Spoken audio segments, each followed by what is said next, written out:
how Goudelock played yesterday, does that give you reason moving forward to play him more at the one and even more minutes? Yeah, I mean, he's earned the right to continue trying to play. And I don't know if you guys remember, but did I think he was going to go 5 for 5 or 4 for 4 and whatever he did? No. But I tried to play him at the beginning of the year because what you guys saw yesterday, I feel he's capable of doing. Right now, on a night-in, night-out basis, maybe not. I don't know. Right. But he has a skill set that allows him to score the basketball and be effective like the way he did. He can put it on the floor. He can play pick and roll. He's got an unbelievable floater game, and there's a maturity about him even though he's a rookie because he played 4 years, and he played 4 years for a good coach, and he played 4 years being the main guy, and so he faced double teams, and they played other big schools, so he's played against other big name guys and still scored points against the North Carolinas and the Dukes and whoever else they played there outside of conference. So he's earned the right to continue getting looks. Yes.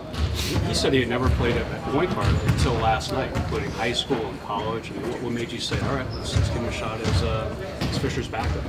At that position. We started giving him some reps in practice, and we drafted him to see if we can turn him into a point guard. And so, we felt during training camp that he was okay at best playing the point.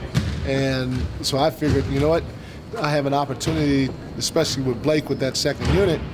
Offensively, I can play him at the 2, Goudelock at the 2 because of his ability to score. And defensively, I can play him at the 1 because Steve Blake can guard 2. So Steve can play the 1 on offense, and Steve can play the 2s on defense. And so Goudelock can be out there with Steve Blake.